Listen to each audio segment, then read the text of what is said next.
Ça fait hyper longtemps, hein, je sais, je sais. Bébé Loba qui nanga le jour d'après. École Kateo Kozonga déjà. Lelo Koni Basanza Bajour Mipiko. Yozoyate. Coucou les gars, bienvenue sur ma chaîne. Je me présente, Kevin avec un E à la fin.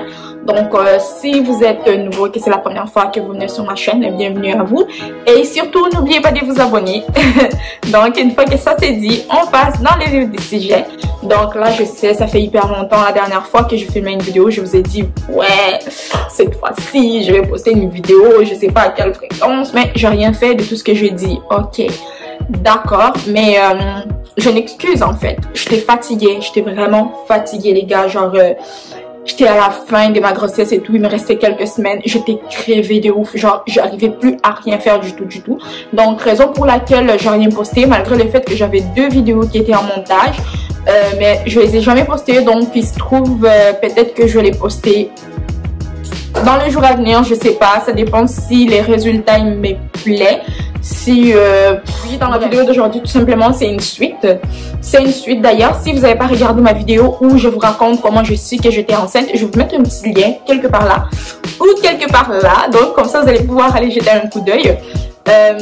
Donc aujourd'hui, tout simplement, comme je disais, c'est une suite de cette vidéo là. Donc je vais tout simplement vous raconter mon histoire, ma grossesse, comment ça s'est passé, et si jamais ça va bien, peut-être que je vais aussi vous raconter mon accouchement, et peut-être aussi que je vous raconterai après l'accouchement comment ça se passe, parce que personnellement j'aimais bien aller sur YouTube tellement j'étais stressée, j'aimais bien aller regarder des story time et tout ça, ça m'aidait beaucoup, donc je me suis dit pourquoi pas en faire une aussi, ça se trouve ça peut aider quelqu'un, tu vois, genre et tout, parce que moi personnellement j'ai regardé des stories et tout, donc ça m'aidait quand même pas mal. Faites pas attention à mon fond.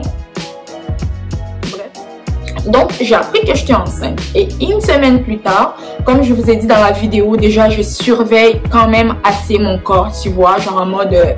bref, donc, je sais que j'étais enceinte. Sauf que, à partir du moment où je sais que j'étais enceinte, j'avais des douleurs bizarres dans le bas du ventre. Genre vraiment bizarre. Je suis allée sur Google, je suis allée sur YouTube, je cherchais et tout. Il y a plein de femmes qui disaient, ouais, c'est normal, qu'en début de grossesse, t'es plein de douleurs dans le bas du ventre. Et que c'était tout simplement l'utérus en fait qui était en train de s'agrandir, tu vois. Donc c'était tout à fait normal qu'il y ait des douleurs comme ça et tout. Donc je n'ai pas calculé, j'étais là en mode ok, d'accord, chill. Donc un jour je suis assise et tout, je regarde un film, mon chéri n'était pas là, il était au travail. Je regarde un film et tout, j'ai une grosse douleur, genre vraiment c'était une grosse douleur, genre j'avais les larmes aux yeux limite, tu vois, genre je me suis dit mais attends, est-ce que c'est toujours normal que j'aille autant mal, genre que la douleur soit aussi grosse et tout. Je me suis dit vas-y, c'est bon, la douleur a passé, genre au bout de 3-4 minutes comme ça de douleur et tout, j'avais les larmes aux yeux et tout, la douleur a passé, donc je me suis dit vas-y, on calcule pas, tranquille, on laisse passer, tu vois. Je laisse passer et tout, j'avais des petites douleurs comme ça de temps en temps et tout, je me suis dit ok, vas-y, c'est bon. Donc, un soir, une nuit, on dort avec mon chéri et tout. Je me réveille vers 1h ou 2h du matin environ. Je me réveille, une grosse douleur me réveille, genre en mode vraiment, j'avais mal. Là, j'étais peut-être enceinte de à peine une semaine ou deux. Donc, la grosse douleur me réveille et tout. J'étais là, je me réveille. J'avais les larmes aux yeux. Limite, je commençais à pleurer. J'étais là et tout. Non, réveille-toi. Je réveille mon chéri. Je suis comme, réveille-toi. Il faut vraiment qu'on aille aux urgences. Parce que là, moi, j'en peux plus. Genre, la douleur est tellement forte que je suis plus capable. Donc, on va aux urgences. On arrive et tout. On prend l'auto. On embarque dans l'auto, là j'avais vraiment mal les gars, genre on s'est réveillé, je m'habillais, j'arrivais même pas à m'habiller tellement j'avais mal. On est monté dans l'auto, on commençait à partir, l'hôpital était à peu près à 10 minutes de chez nous, j'avais mal, arrivé à l'hôpital, j'avais toujours mal, j'arrivais même pas à marcher comme il faut, je marchais vraiment, tu vois quand t'as mal au ventre, genre, bref, en tout cas, je marchais accroupie, tu vois, en mode, j'y arrivais pas. Donc, on arrive à l'hôpital et tout, aux urgences. J'ai jamais compris pourquoi ils appellent ça les urgences, parce que tu arrives, tu restes là 2 heures et 2 heures, il n'y a pas de médecin qui vient te voir jusqu'à, tu peux rester là 8 heures du temps, 9 heures du temps, 12 heures du temps, il n'y a personne qui vient te voir. Donc là, je vois une dame, je lui explique, ouais, j'ai mal au ventre, je suis enceinte d'à peine 1 semaine environ. Donc la dame, elle prend mon nom, elle prend tout et me dit, va dans la salle d'attente. On reste dans la salle d'attente. Les gars, on est resté, on est arrivé, comme je vous disais, vers 2h, 3h du matin aux urgences. Et ils nous ont appelés vers 9h du matin, quelque chose comme ça. C'est là qu'on m'a appelé. Donc, j'avais mal, mais la douleur s'était calmée un peu, tu vois. Donc là, ils nous appellent et tout, on rentre dans une pièce et tout. Il y a un médecin qui est là en mode qu'est-ce qui se passe. Donc là, je lui explique encore une fois l'histoire, machin. Donc il me dit ouais, on va vous faire des tests de grossesse. Des tests de grossesse. Oui, des tests de grossesse clairement pour confirmer que vous êtes bel et bien enceinte. Donc on va faire des prises de sang. On va faire plusieurs tests. Vous allez passer une échographie, genre pour voir si tout est correct. Voilà. On passe des tests de sang, il m'appelle, il me dit ouais, tout a l'air normal, les tests de sang sont corrects, vous êtes bel et bien enceinte d'environ 1 semaine, donc voilà, tout est correct, tout est beau, parfait, là je sais pas quoi. Moi je suis là en mode mais pourquoi j'ai mal au ventre? Genre, je comprends pas pourquoi j'ai mal au ventre. Le médecin me dit ouais, vous allez passer une échographie, comme ça on va voir qu'est-ce qui se passe et tout, machin. On m'appelle pour l'échographie. J'arrive dans la salle, la dame elle est là et tout, donc là madame on va faire une échographie sur les ventres et si ça va pas on va peut-être rentrer un truc à l'intérieur, t'as vu et tout. J'étais là ok, ça me dérange pas, c'est chill, tranquille. Donc on me fait une échographie. Une fois que l'échographie est finie, je retourne voir le médecin. Donc là le médecin me dit madame, là vous avez un kyste à l'ovaire droit ou gauche? C'était à l'ovaire gauche je pense. Vous avez un kyste, donc voilà. Moi j'étais là en mode est-ce que c'est grave? Et là ils me disent quoi? On voit pas le bébé en fait. Genre on voit pas le bébé, genre vous avez un kyste, on voit bien les kystes, par contre on voit pas encore des bébés. C'est possible que, étant donné que le bébé est encore trop petit, genre vous êtes enceinte d'avion 1 semaine là, étant donné que le bébé il est encore trop petit, c'est peut-être la raison pour laquelle on voit pas encore le bébé sur l'échographie. Donc là je me dis ok. Mais tu vois, le médecin, genre, ils aiment trop stresser les gens. Ils me disent, ouais, mais ça peut être aussi parce que finalement, il n'y a rien. T'as vu, genre, il n'y a rien. Il y a juste un sac de liquide amniotique, mais il n'y a rien à l'intérieur. Donc là, je suis là en mode, ok. Je stressais ma vie, les gars, je stressais. Donc là, ils me disent, après 2 jours, il va falloir revenir, refaire une autre échographie parce que là, ça aura un peu poussé, grandi. Bref, l'enfant, t'as vu et tout. Donc, il va falloir revenir, refaire une autre échographie. Donc, on a quitté l'hôpital vers 3h de l'après-midi, si je ne me trompe pas. On a dormi à l'hôpital, clairement. 2 jours plus tard, je retourne à l'hôpital, je repasse une autre échographie. Et là, ils me disent quoi? Ouais, on voit toujours rien. J'étais là en mode, c'est une blague. Genre, on voit un sac, on voit du liquide amniotique, mais il n'y a rien à l'intérieur. Par contre, vous n'avez pas une grossesse extra-utérine, comme ça s'appelle. Je sais pas, bref, je vais faire une petite recherche sur Google, je vous mettrai ça. Genre, c'est une grossesse en gros où c'est pas dans l'utérus, genre c'est à côté, t'as vu? Et ça, c'est grave. Genre, on aurait pu vous faire une opération pour ça, mais vous avez pas ça. Par contre, on voit un sac, on voit du liquide, mais il n'y a rien à l'intérieur. Donc là, je me dis, ok. Là, encore une fois, ils me disent, ouais, peut-être parce que le bébé est encore trop petit, machin, revenez dans 1 semaine.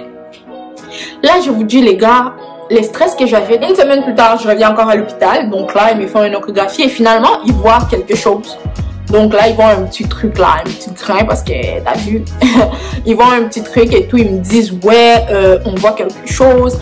Par contre, votre kyste et tout, ça risque de causer un problème. Donc, il va falloir qu'on on fasse un suivi, genre, t'as vu, et tout. Donc, il me donne un autre rendez-vous en clinique où on suit en gros les grossesses à risque. Donc, à 12 semaines, il va falloir revenir, madame, repasser une autre échographie pour voir blablabla, les blablabla du médecin, là, t'as vu et tout. Donc, à 12 semaines, je retourne à l'hôpital et tout. Je retourne à l'hôpital. Ils m'examinent, ils me font encore une autre échographie. Il faut dire que j'ai passé des échographies, moi. Une autre échographie. Donc là, ils me disent, ouais, on voit les bébés. Il a l'air en parfait état. Là, je suis déjà là. Ok, d'accord. Par contre, madame, étant donné que vous avez un kyste, si votre kyste grossit, il va falloir qu'on vous opère, genre qu'on l'enlève parce que c'est dangereux pour votre santé. Et dans le cas où on vous opère, on enlève les kystes, il y a des risques pour que le bébé, en fait, il meure. Genre, il y a des risques. Bref, voilà. Donc, là, ce qu'on va faire, on va laisser ça comme ça pour l'instant. On va observer si, dans le prochain rendez-vous, les kystes a grossi. Eh bien, opération directe. T'as vu, prochain rendez-vous, j'y vais. Bonne nouvelle, finalement, les kystes est en train de diminuer par lui-même. Donc, la dame, elle m'explique comme quoi, ok, les kystes est en train de diminuer. Donc, si ça continue comme ça, finalement, on n'aura pas besoin de vous opérer. Genre, votre grossesse, ça va aller et tout. On n'aura pas besoin de vous opérer. Par contre, lors de l'accouchement, si jamais vous accouchez par césarienne, on va en même temps vous opérer pour enlever les kystes. Donc là, je me dis, ok. Et accoucher par césarienne, c'était ma phobie. Hein, ma phobie. Finalement, ça s'est bien passé. Les semaines passées, il faut vous dire que j'étais tellement stressée. Genre, dès que j'avais mal quelque part, je cherchais sur Google. Limite, tout au long de ma grossesse, j'ai évité de faire du sport. Genre, j'en faisais plus. J'étais là en mode... Même, je soulève même pas même les sacs de course. En mode, on allait faire des courses. J'avais peur de soulever un sac. En mode, j'ai peur que je soulève les sacs.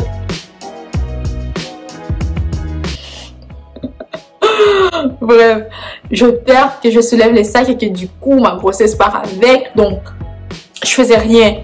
Je faisais la vaisselle assise. Et il faut dire que j'étais fatiguée tout au long de ma grossesse. À part le fait que j'avais pas de nausées. J'avais pas rien à part la fatigue, les gars. T'as vu pendant le Covid, genre en rentrant du magasin, s'il y a trop de gens, il fallait attendre à l'extérieur et tout. J'avais des vertiges dès que je restais 5 minutes debout. J'avais vraiment des vertiges et tout. Mais finalement, ça s'est très bien passé. Ma grossesse, finalement, est arrivée à terme. Si vous voulez savoir comment ça s'est passé pour l'accouchement, je préfère une petite story time là-dessus aussi. Donc là, c'était juste, je racontais un petit peu comment ça s'est passé ma grossesse. J'étais stressée. Donc voilà. Donc voilà les gars pour cette story time. Ça s'arrête ici. Donc je ferai sûrement une suite où je vous raconte mon accouchement et tout ça, comment ça s'est passé et tout. Mais pour l'instant, j'arrête tout ça là. Donc vous savez déjà, comme chaque fin de vidéo, je vais vous inviter à vous abonner, à liker la vidéo, activer la cloche de notification pour ne rien manquer parce que là, on revient en force. Même si on est maman, même si on est vraiment occupé, on va essayer, on va faire du mieux qu'on peut. Donc voilà les gars, partagez la vidéo, likez la vidéo si vous en ressentez le besoin, ça fait toujours plaisir. Donc sur ce, je vous souhaite une bonne nuit, bonne soirée, bon matin, tout dépendamment du moment auquel vous avez visionné cette vidéo. Vous savez déjà et je vous dis à la prochaine.